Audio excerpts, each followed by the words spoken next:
Hi there, this is Chinkitan, also known as Mr. Chink Positive. Welcome to another episode of my video blog. Today, my topic is all about selfishness.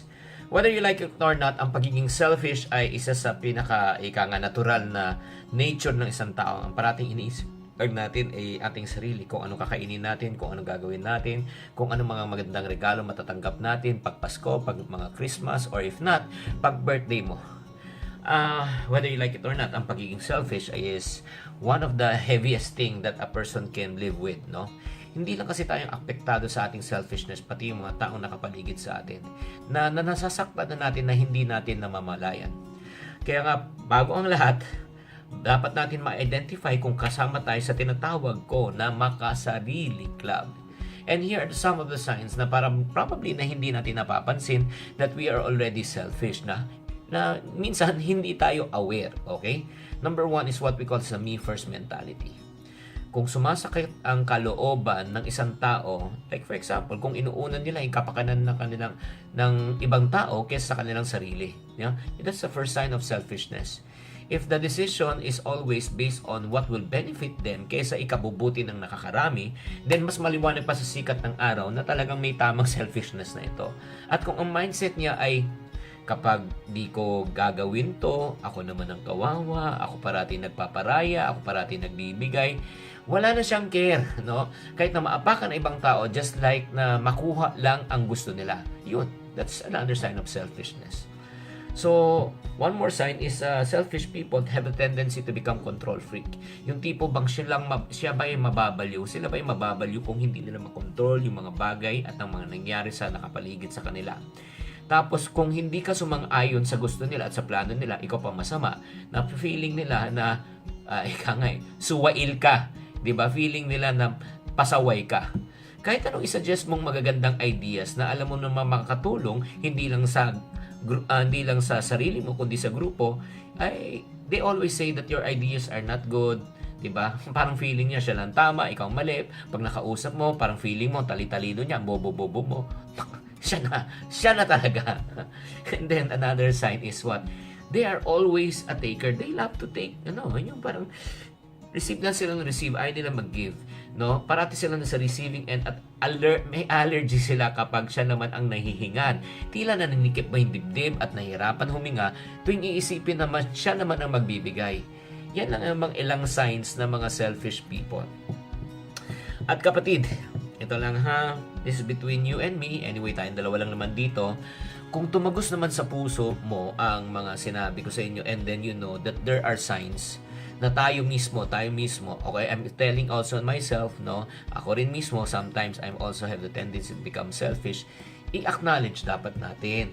Let us not deny, this is the first step na tayo ay makawala sa makasarili club. At the same time, tayo po ay magbago.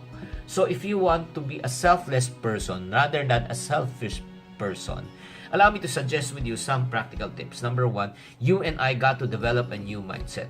Kung dati puro kapakanan na lang natin ang ating iniisip, ngayon baguhin naman natin, isipin naman natin paano naman ang ibang tao. Kung tayo kumakain, parati tayong naunang kumukuha ng pagkain at ang ulam, pagbigyan muna natin ang tao.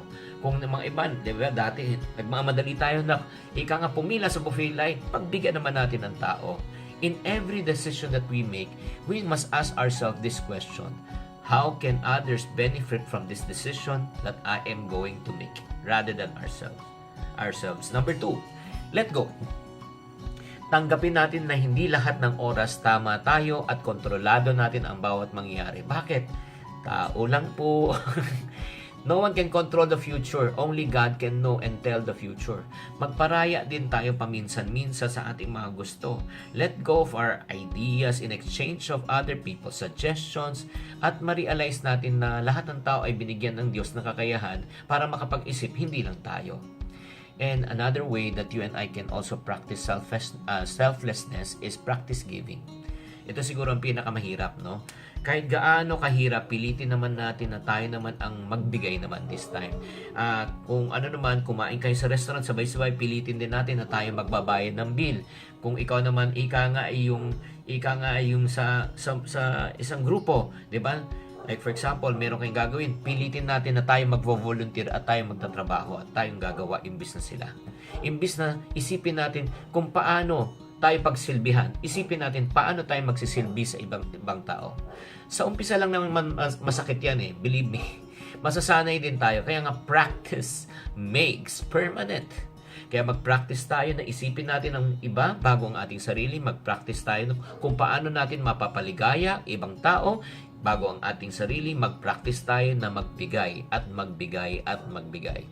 And if you want to be the new selfless you, practice lang ng practice. So I hope this short session is able to enlighten you to change your way of thinking in order to change your way of living. So let me ask you this personal question. Sa tingin mo, medyo selfish ka ba? Iniisip mo lang parati nararamdaman mo ay yung sarili mo. Kung oo, ang sinabi mo sa tanong ko, paano natin maiwasan? Paano maging selfish? Let me tell you this truth. Ang pinakamalungkot na tao sa buong mundo ay mga taong walang iniisip kundi ang kanilang sarili. I hope that you will subscribe to this YouTube blog and share this YouTube blog to people na kilala mo na medyo may problema dito. I hope that you also follow me on my Twitter account, Facebook account, at the same time Viber account. Go to public chat and go to Chinkitan so you can get more stuff. Okay, this Chinkitan saying to every problem there's always a solution. If you're not part of the solution, you're part of the problem. Always think positive.